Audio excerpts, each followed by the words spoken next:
On Robin Hood Radio. It's time to introduce you to someone that we have not spoken to yet on the air, and that is the GM of the Stagecoach Tavern, and that is Casey Rothstein-Fitzpatrick. Casey, thanks for joining us today on Robin Hood Radio. Hi, thank you. It's great to be here. So let's talk a little bit about the Stagecoach Tavern. I mean, we're coming through and still involved in probably the wildest 6-month period. If you're a retailer, if you're a restaurant, whatever business you are in, whether you're a nonprofit. First of all, how are things going? How do you feel? 6 months in and still kind of looking at not an ending thing. So how have things been going for you? I guess all in all, things are going pretty well. We are keeping busy. We are providing food and hospitality for our guests in a way that I'm proud of. It feels very safe, and providing a really nice experience and opportunity for people to get out of their everyday pandemic lifestyle and just enjoy some good food and a nice environment. The Stagecoach Tavern is really just part of our hospitality operation. We also have the 30-room hotel at Race Brook Lodge and a farm where we're growing food for the restaurant. And normally we do we're busy with retreats and groups and weddings and banquets and things like that. So none of that is happening now. But our hotel and restaurant operation has been gradually increasing, and from when we reopened toward the end of June, and we've been as busy as we can handle because staffing has been a challenge, logistics and infrastructure has been a challenge, reinventing all of our procedures and protocols for things to be more remote. Yeah, it's and do it safely. Yeah, it's interesting to hear. You talk as a restaurateur. We've talked to other restaurateurs. We've talked to nonprofits, other retail businesses, and I just give tons of credit to everybody because as operating a business as we operate here as well, we had to adapt on the fly to continue to operate and not cut our staff and things like that. And I think what we found out with most of our local businesses here in the tri-state region is that exactly like you said, it's a family-run operation, and you've been able to keep things together through creative thinking. And I think that creative thinking goes to exactly what you were just talking about. Even though the pandemic was on, you've managed to take the time. And correct me if I'm wrong, but you have also, on top of that, you've made improvements to the property as well during this downtime. Sure, we have. I mean, we focused a lot of energy on our outdoor spaces, our outdoor dining areas, our outdoor lounges for our hotel guests and gathering spaces. We've opened up new dining spaces along our brook. There's some beautiful tables. We call it the Brookside dining area, including one gazebo that's covered. And it's very romantic dining setting. If anybody's interested in the Brookside gazebo, we have a backyard area near our swimming pool, which has become our main dining area, which is all outdoors, as well as our Pine Grove porch, which is a screened-in porch, which used to be primarily for our group banquets, and now we're using it as a regular dining space. So we've made a lot of improvements to the property. We were fortunate to get considerable emergency support from the federal government, and we were able to keep staff working and also invest in the property a little bit, even as our revenue nosedived in the spring. Yeah. So that really did help us pull through and help us do it in a way that gave us a chance.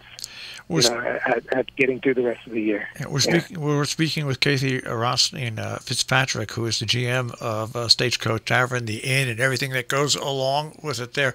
You point out something really well. We had to adapt on the fly. We kept all of our employees employed because we got those payroll protection funds as well.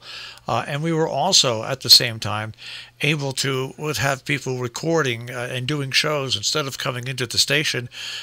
through technology now, we have most of our people actually doing shows in their own home studios and then digitally sending them to us. And this goes along with what you've done. You improved not only the restaurant, but also outdoor common areas for hotel guests.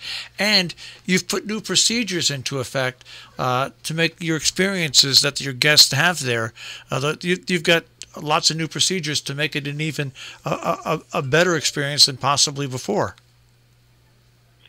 Yeah, for sure. I mean, certainly it's a safer experience in terms of the pandemic. As a hospitality business, we have to balance, that remote interaction and safety with the desire to really take care of people. And, certainly a lot of people have come to expect a more personalized service.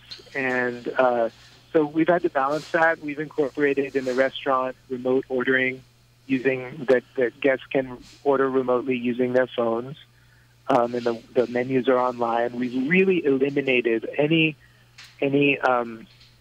need to pass physical objects and forth. Just the only exception being when we actually bring food to the table. Otherwise, everything is handled remotely. We do come and check in on guests and offer service, but we encourage the remote ordering, and most customers have really appreciated it. We do have a handful of people who seem to really miss the old style of that personal interaction with the server. But it's a balance of safety and hospitality, and both for our customers and our staff. Everybody to feel safe and feel like we're doing the best we can. That's the interesting thing about it being a hospitality vendor. We here at the station we're concerned about our employees. That's why we had to physically close 67 Main, and it still remains closed.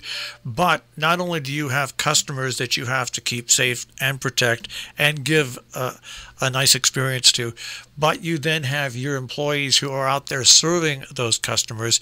You also have to keep in mind to keep them safe as well. That's right. Yeah, and that's definitely a top priority for us. So, the protocols we put in place, and for how we see people, how we take orders, how we clear tables, and when we do that, and it takes that into account. And also on the hotel side, we've set it up so that it doesn't have to be that way. But if a customer doesn't need any in-person support, it doesn't have to happen. Like the check-in, the reservations, check-in, check-out, all of that can happen completely remotely. We're always here on standby to help people out, but if they don't need it, then they can just have an independent experience. And it's a lot of the things we put in place, probably with the exception of the ordering at the restaurant, are procedures that I think we'll stick with moving forward, because I think that a lot of people are attracted to Airbnb rentals, partly because there's that sort of independent feel and experience, and I think we can find a balance of that where we're here if people need us, but the actual logistical necessities of booking a room and checking in and checking out can happen independently, and people can do that on their own. Seems to work well. All right, we're speaking with Kathy Rothstein-Fitzpatrick, once again the GM at Race Brook Lodge and at the Stagecoach Tavern in the inn there. Now, I was notified, I saw your email, that you have changed one thing, and that is hospitality included model. That eliminates the expectation of tipping. So let's talk just a few seconds about that before we say so long. Yeah, that's a change that we've made.